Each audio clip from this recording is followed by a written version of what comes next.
Halo, selamat siang pemirsa. Sejumlah kandidat capres mulai melakukan manuver dengan memberi kuliah umum di perguruan tinggi. Lalu bagaimana aturan mengenai kampanye di dalam kampus? Kabar Pemilu akan hadir menemani Anda selama 30 menit ke depan. Bersama saya Muhammad Sofyan. Inilah Kabar Pemilu selengkapnya untuk Anda.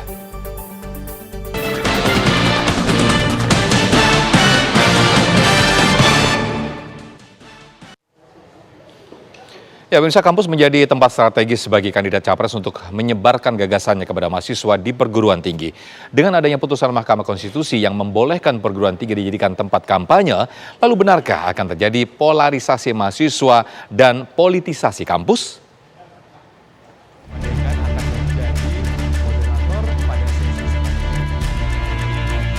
Sejumlah kandidat capres sudah mulai melakukan manuver dengan mendekati mahasiswa ke kampus-kampus dengan memberikan kuliah umum di beberapa perguruan tinggi. Bakal calon presiden dari Koalisi Perubahan untuk Persatuan Anies Baswedan mengisi kuliah kebangsaan di Universitas Indonesia Depok, Jawa Barat. Anies Baswedan mengisi kuliah kebangsaan bertajuk Hendak Kemana Indonesia Kita, gagasan, pengalaman, dan rancangan para pemimpin masa depan di kampus tersebut. Anies juga menjawab pertanyaan-pertanyaan yang diajukan mahasiswa UI.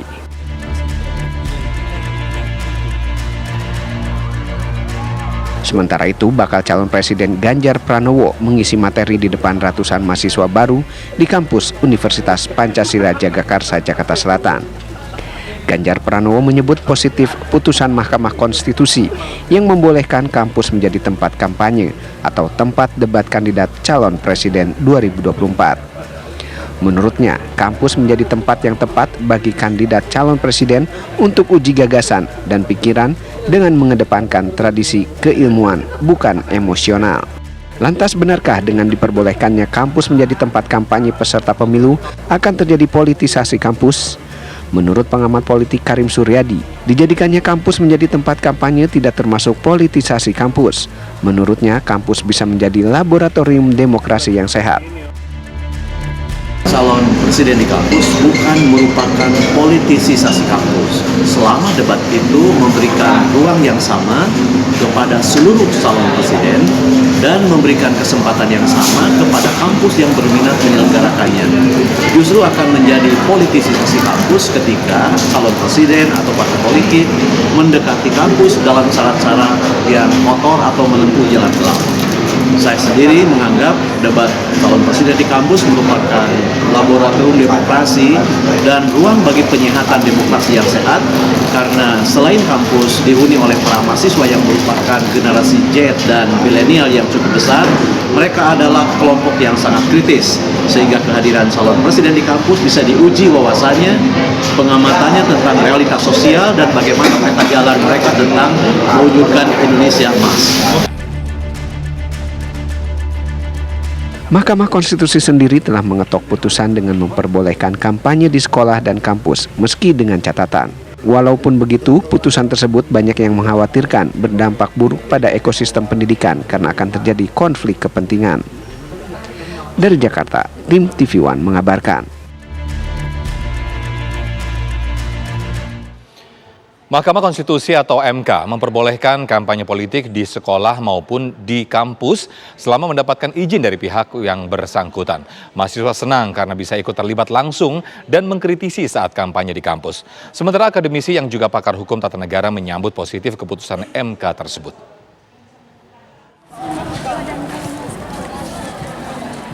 Mahasiswa dan akademisi di Surabaya menyambut positif keputusan Mahkamah Konstitusi yang memperbolehkan kampanye politik di lingkungan sekolah maupun perguruan tinggi. Sejumlah mahasiswa di Universitas Dr. Sutomo atau Unitomo Surabaya mengaku setuju jika sekolah dan kampus dijadikan salah satu tempat untuk kampanye politik. Menurutnya, dengan adanya kampanye politik baik legislatif maupun capres-cawapres dalam Pilpres 2024 mendatang, mereka bisa tahu program politik para caleg maupun capres-cawapres sehingga bisa dikritisi secara langsung. Menurut saya sih setuju-setuju aja ya, karena biar kita dikasih kesempatan, para mahasiswa di sini tuh dikasih kesempatan untuk menyalurkan apa yang mereka mau gitu. Kampus sekarang? Harapannya sih inginnya agar politik Indonesia ini lebih maju, terus lebih bersih juga, kan banyak isu-isu kan yang terjadi. Ya pengennya kedepannya lebih maju aja sih. Terus lebih terbuka, kan mahasiswa juga termasuk dari masyarakat Indonesia ya. Jadi harus juga dilibatkan dari partisipasi dari cawapres. Sementara itu, Hufron, pakar hukum tata negara yang juga dosen Fakultas Hukum di Universitas 17 Agustus Surabaya, juga menyambut positif kebijakan MK tersebut. Hal ini karena bisa membuka wawasan politik dan kebangsaan bagi sivitas akademik kampus. Hal penting yang menurut saya harus digarisbawahi sebenarnya adalah pelarangan di pasal 280 tadi itu adalah tidak mutlak. Artinya itu adalah bisa dikecualikan untuk dilaksanakan sepanjang ada izin dari penanggung jawab. Misalnya penanggung jawab fasilitas pemerintah, penanggung jawab fasilitas pendidikan. Hufron berharap KPU dapat segera merevisi peraturan KPU yang lama dan berkaitan dengan pedoman penggunaan fasilitas pemerintah dan lembaga pendidikan dalam kampanye pemilu 2024 mendatang agar tetap transparan dan jujur adil atau jurdil. Dari Surabaya, Jawa Timur, Sandi Irwanto, TV One mengabarkan.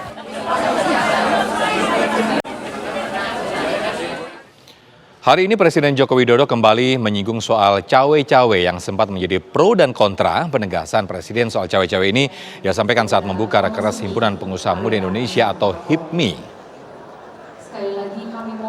Kamis pagi Presiden Joko Widodo hadir di Rakernas HIPMI ke-28 di Tangerang, Banten.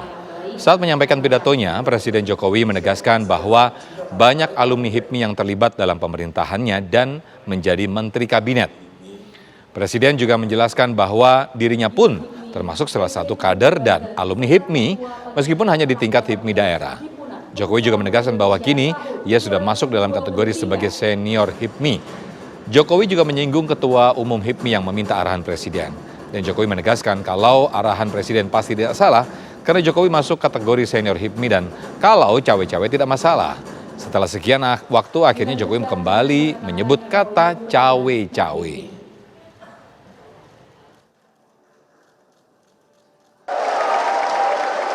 Jangan dilupakan saya ini adalah HIPMI tapi HIPMI daerah. HIPMI kampung memang belum masuk ke BPP, belum masuk ke HIPMI pusat. HIPMI daerah. Tapi sekali lagi Presiden tetap HIPMI.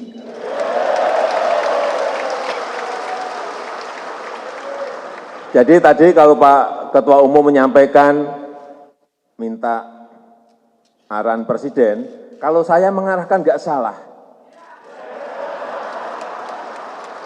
Karena saya masih kategori tadi Pak Latif menyampaikan ke saya, loh Bapak itu masuk kategori senior HIPMI. Jadi kalau mengarahkan nggak apa-apa. Jadi kalau cawe-cawe juga nggak apa-apa.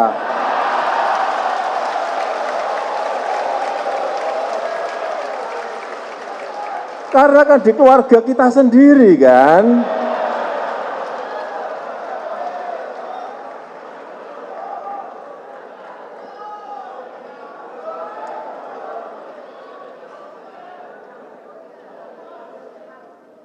Saya jadi mikir-mikir ini jangan-jangan HIPMI ini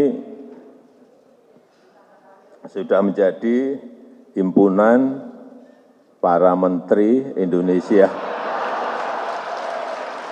Karena dari HIPMI menterinya banyak sekali, terlalu banyak. Tapi nggak apa-apa, kalau masih punya kesempatan saya, Bung Akbar saya masukkan jadi HIPMI lagi.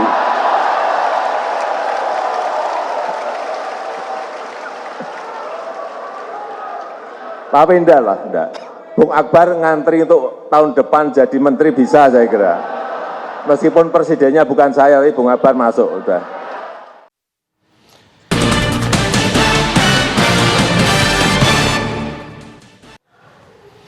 Pemirsa, Lingkaran Survei Indonesia mengeluarkan hasil terbaru elektabilitas capres dan partai politik pada Agustus 2023 ini. Prabowo Subianto unggul dalam elektabilitas dibanding capres lainnya. Koalisi Prabowo juga memiliki elektabilitas suara parpol terbesar dibanding dua koalisi lainnya. Terima kasih saya ucapkan pada Salam Sejahtera. LSI Denny JA kembali merilis hasil survei terhadap elektabilitas bakal calon presiden yang diusung 3 kubu menjelang Pilpres 2024. Hasilnya, baca pres dari Koalisi Indonesia Maju Prabowo Subianto masih memimpin dengan elektabilitas 36,2%.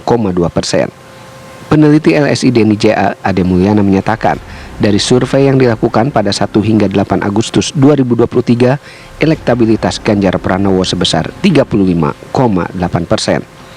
Sementara Anies Baswedan 19,7%. Selain mempunyai elektabilitas capres tertinggi, koalisi Prabowo juga mempunyai gabungan elektabilitas partai politik terbesar. Di Pileg 2019, 4 parpol Gerindra, Golkar, PKB, dan PAN mempunyai 46% suara. Dan di hasil survei Agustus mempunyai 39% suara. Untuk partai Prabowo di sini Pileg 2019 sebesar 46,09, sedangkan di survei Agustus ini sebesar 39%. Dan untuk koalisi yang pro Ganjar sebesar 25,56% di 2019, di survei kami 25,2%. Kemudian untuk koalisi yang mendukung Anies Baswedan di 2019 dukungannya 28,35%, sedangkan di survei Agustus ini 14,5%. Prabowo Subianto juga konsisten mengalami kenaikan sejak Januari 2023. Sementara Ganjar Pranowo masih naik turun, namun tetap di persentase 32 hingga 35%. Sementara baca pres yang diusung Koalisi Perubahan untuk Persatuan Anies Baswedan mengalami penurunan elektabilitas. Dari Jakarta, Simon Tobing, TV One mengabarkan.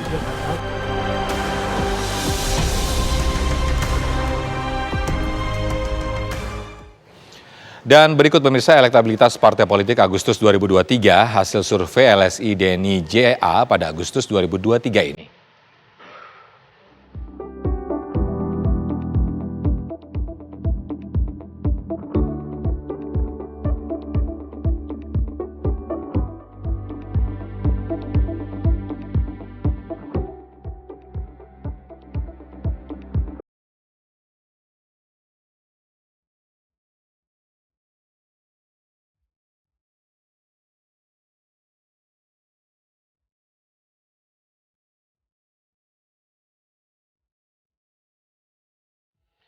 Kelompok-kelompok masyarakat pendukung bakal calon presiden terus melakukan kegiatan untuk memperkenalkan calon presiden jagoan mereka.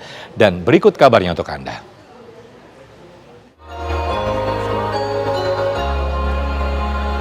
Grup musik NDX AK dan Banteng Muda Indonesia merilis lagu berjudul Bantenge Metu Kandang. Lagu tersebut merupakan kreativitas dukungan kepada PDI Perjuangan untuk menang pada pemilu 2024 dan Ganjar dapat melenggang meraih kursi presiden. Sebelum puncak acara rilis lagu Bantenge Metu Kandang, PMI menggelar lomba impersonate Ganjar Pranowo dan talk show lingkungan hidup. Ada sekitar 5.000 penggemar musik yang menyaksikan konser gratis NDX AK Banteng Muda.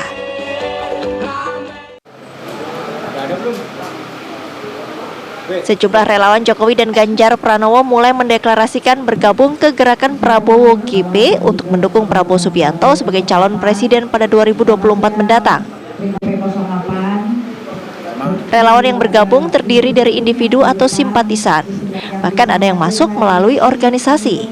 Dalam waktu dekat ini, Prabowo akan menemui relawan GP08 untuk membahas mengenai dukungan dan strategi relawan.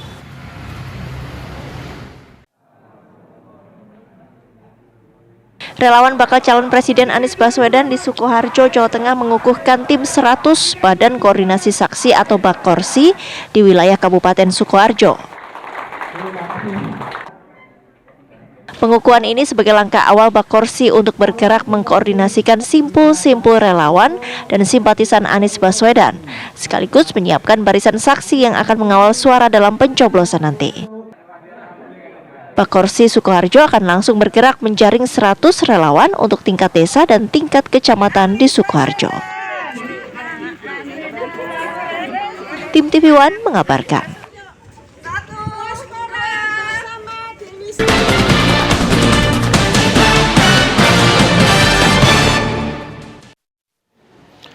Puluhan mantan narapidana korupsi terdaftar dalam daftar caleg sementara untuk bertarung menduduki kursi anggota dewan. Lalu bagaimana persepsi warga tentang majunya mantan koruptor dalam pemilu 2024 mendatang?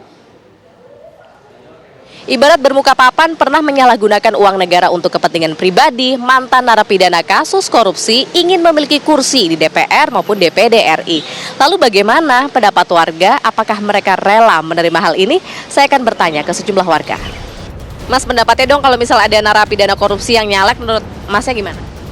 Ya harusnya nggak boleh lah. Soalnya kan kalau narapidana masih diberi kesempatan untuk nyalek lagi, sama aja dengan ngasih ruang untuk mereka yang sering koruptor gitu. Jadi uang negara tambah habis dong nantinya. Takutnya begitu Kak gitu. Ada solusi nggak kira-kira? Solusi iya nggak boleh nyalek. Mendingan orang-orang yang biasa lah, minimal tidak pernah korupsi gitu aja Kak. Kita kan menginginkan dari pemerintahan itu kan yang bersih. Kalau itu pernah dia menjadi narapidana, apalagi koruptor. Sementara di anggota dewan itu kan nanti celah-celah untuk melakukan hal yang sama itu pasti akan bisa terjadi lagi. Tentunya ya harus ada kebijakan dari pemerintah sendiri yang mengatur tentang para mantan-mantan narapidana, terutama yang koruptor itu harusnya itu tidak boleh untuk mencalonkan menjadi caleg, baik di tingkat DPR maupun DPR RI. Itu kalau menurut saya. Saya minta pendapatnya dong mengenai mantan narapidana koruptor yang akan maju di pemilu 2024. Menurut Bapak gimana? Saya kira saya tidak setuju karena memang di negara kita ini kan masalah yang paling besar itu korupsi. Jadi kalau tidak ada korupsi saya kira negara ini sudah makmur gitu.